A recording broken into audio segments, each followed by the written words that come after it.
नमस्कार बच्चों, मेरा नाम अविनाश श्रीवास्तव और आपका स्वागत है इतिहास गुरुकुल विद अविनाश सर के साथ। बच्चों, आज हम हड़प्पा सभ्यता पार्ट 2 पढ़ने जा रहे हैं। इसमें हम उन रहस्यों और उन तथ्यों पर चर्चा करेंगे जो इसे दुनिया का सबसे रहस्यमयी सभ्यता बनाते हैं। ठीक है, अब बात करते हैं कि हमने पार्ट 1 में देखा कि उनमें क्या क्या जैसे बेसिक चीजें हमने हड़प्पा सभ्यता के बारे में सीखा था। आज हम थोड़ा डिटेल चलते हैं उन सभ्यताओं में क्या क्या, जैसे खुदाई की कहानी क्या थी, डीएनए सिविलाइजेशन क्या था, इन सब चीजों पे हम चर्चा करेंगे आज। चलिए स्टार्ट करते। सबसे पहले खुदाई की कहानी को लेके हड़प्पा सभ्यता में बता दे बच्चों कि 1921 में हड़प्पा की खुदाई हुई, 1922 में मोहनजोदड़ो की। इसके बाद लोथल, कालीबंगन, धोलावीरा, राखीगढ़ी और बनावली जैसे स्थल मिले। अब तक 1500 से अधिक स्थल खोजे जा चुके हैं। सोचिए, इतना विशाल क्षेत्र और एक जैसी संस्कृति, ये आज के समय में ये सोचने पे मजबूर कर दे रहा है। आप यहाँ फिगर में देख सकते हैं, ये जब खुदाई हुआ मोहनजोदड़ो का और हड़प्पा का, उस समय का ये फिगर आपको मैंने ये फिगर का रिप्रेजेंट किया है, आप स्लाइड पे देख सकते हो। यहाँ देखिए उस समय का। अब सोचिए, जब से हड़प्पा की खुदाई हुई, मोहनजोदड़ो की खुदाई हुई, उसके बाद से लेके अब तक 1500 से ज्यादा अभी स्थल मिल चुके।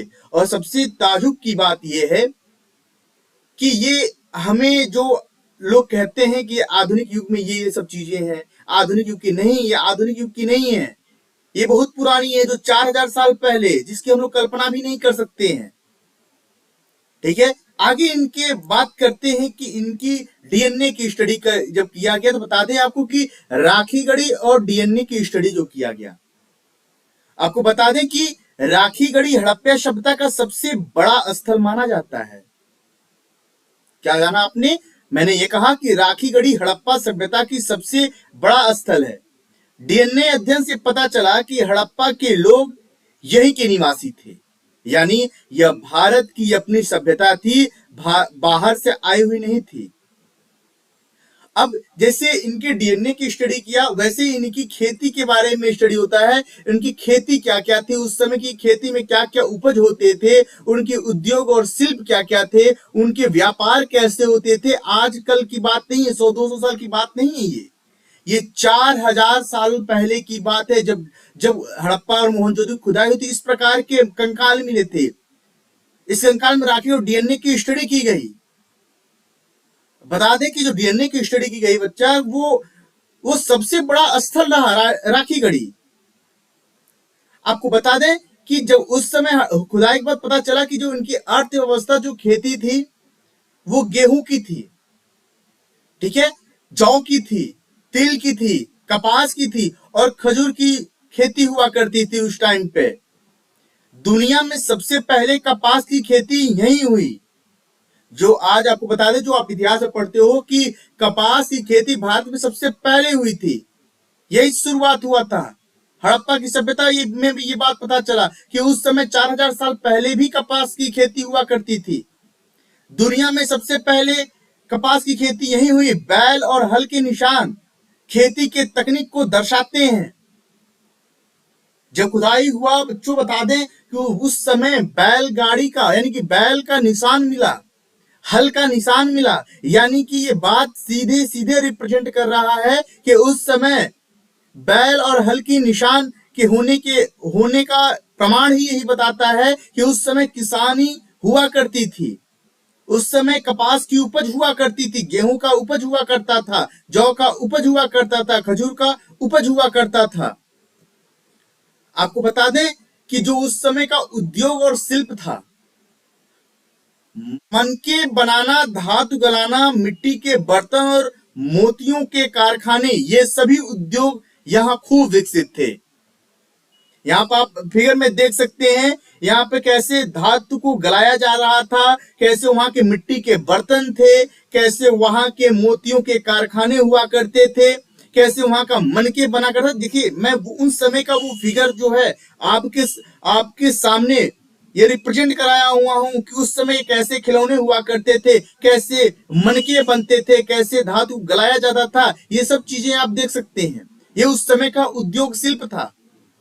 मनके बनाना, धातु गलाना, मिट्टी के बर्तन, मोतियों के कारखाने, उस समय के उद्योग थे, आज से 4000 साल पहले के। आपको बता दें कि ये सभी उद्योग जितने भी थे ये खूब विकसित थे, यानी हड़प्पावासी कारीगर भी थे।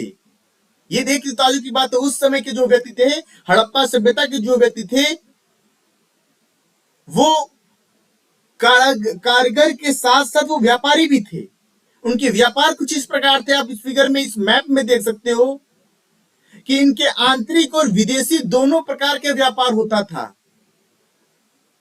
यानी कि इनका अपने आंतरिक में और विदेश से इनका व्यापार उस समय भी बहुत अच्छा हुआ करता था।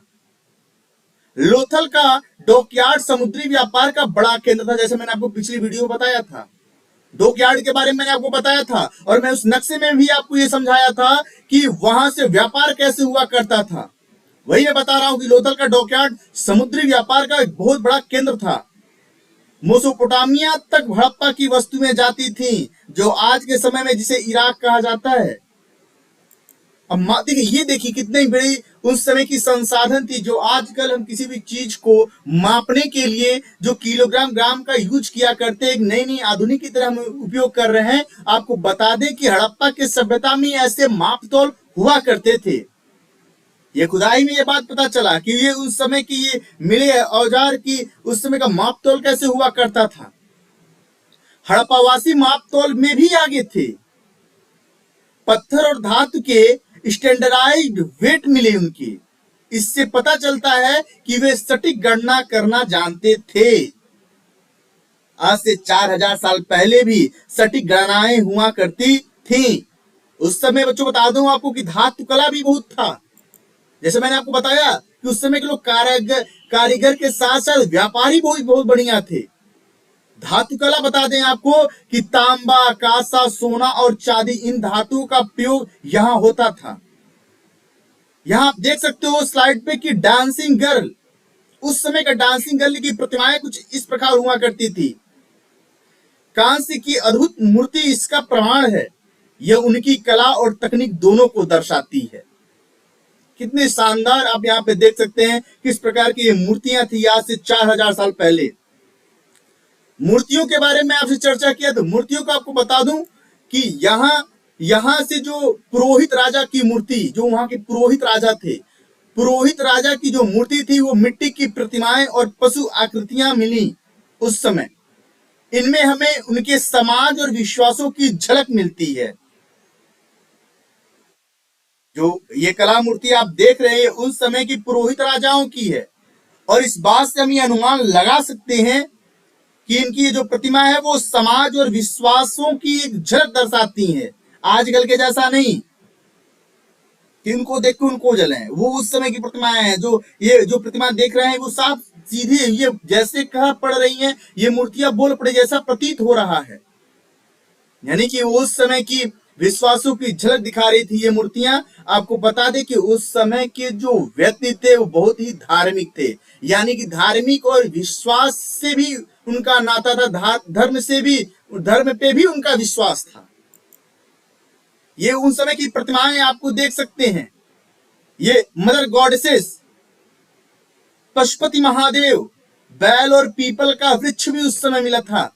ये सब चीजें दर्शाती हैं कि उस समय के लोगों को धर्म पर विश्वास था, धार्मिक विश्वास का हिस्सा थे।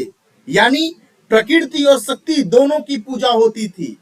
जैसे मैंने पिछले वीडियो में बताया कि पशुपतिनाथ महादेव का जो पूजा होता है वो पूजा आज से नहीं, 100-200 सालों से नहीं, बल्कि 4000 सालों से, जब हड़प्पा की सभ्यता की खुदाई हुई तब पता चला कि आज से 4000 साल पहले भी पशुपतिनाथ महादेव की पूजा हुआ करती थी। जैसे मैंने पिछली वीडियो में बताया कि जब पूजा पाठ हुआ करता था, यानी कि उस समय अग्निकुंड भी हुआ करता था। वो अग्निकुंड कालीबंगन में जाके प्राप्त हुआ कि कैसे उन लोगों का अग्निकुंड हुआ करता था, जैसे आप इस स्लाइड में देख सकते हो। आपको मैंने वो स्लाइड में सब बता रखा था कि उस समय की अग्निकुंड कालीबंगन में मिले थे। कालीबंगन में अग्निकुंड मिले हैं, यह वैदिक संस्कृति और यज्ञ की परंपरा से मेल खाते हैं। इससे हमें कंटिन्यूटी का संकेत मिलता है।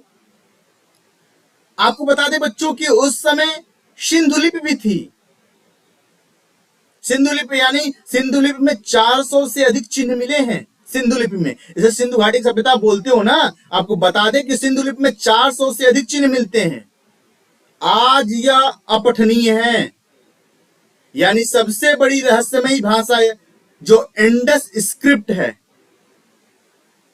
मैंने उस समय पिछले वीडियो में चर्चा भी किया था, इनमें मुहरें मिले थी। आप लेक्चर 1 देखना, जाके भाग 1 देखना हड़प्पा सभ्यता की। वहां पे मैंने बताया कि हजारों मुहरें मिली थी उस समय पे, जिन पर जानवरों की आकृतियां बनी थी। ये व्यापार और प्रशासन में प्रयोग की जाती थी। यूनिकॉर्न सील सबसे प्रसिद्ध था उस समय का, याद रखिएगा। यूनिकॉर्न सील जो था हड़प्पा सभ्यता का सबसे प्रसिद्ध सील था, मुहर था। आप ये देख सकते हो, ये फिगर देख सकते हो, उस समय का जलवायु परिवर्तन क्या हुआ था।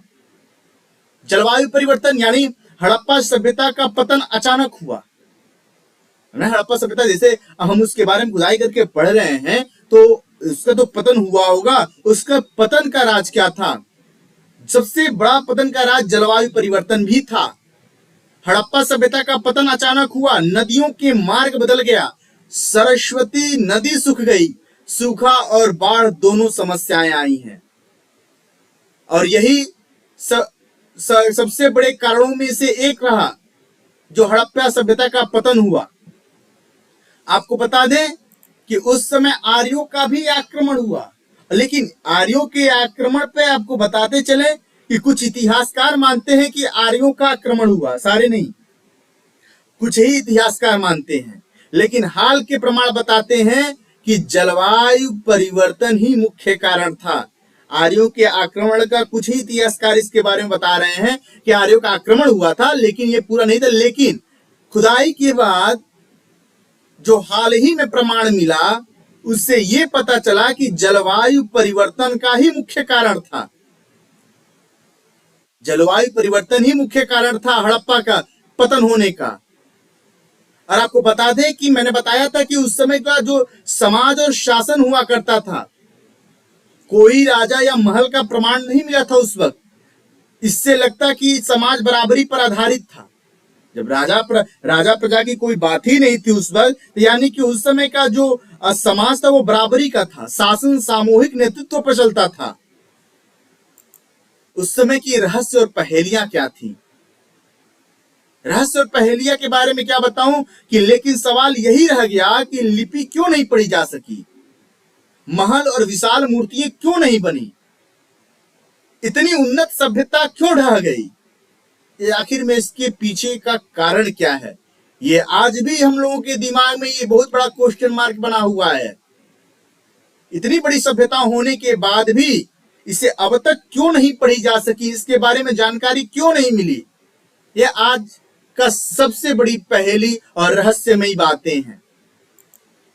उन समय की जो विरासतें थी, जो विरासतें में जो हड़प्पा ने हमें दिया, कपास की खेती, शहरी योजना, पूजा पद्धति, कला और शिल्प, आज भी हमारी संस्कृति में इसकी झलक मिलती है। जो आज से 4000 साल पहले थी और जो अब क्रियाएं हो रही हैं, ये वो सब हड़प्पा का ही देन है। हड़प्पा ने ही हमें दिया है खेती करना, शहर का मामला, शहर की योजनाएं के बारे में, पूजा पद्धति के बारे में, कला और शिल्प के बारे में। आज भी हमारी संस्कृति भी इनकी एक झलक मिलती है।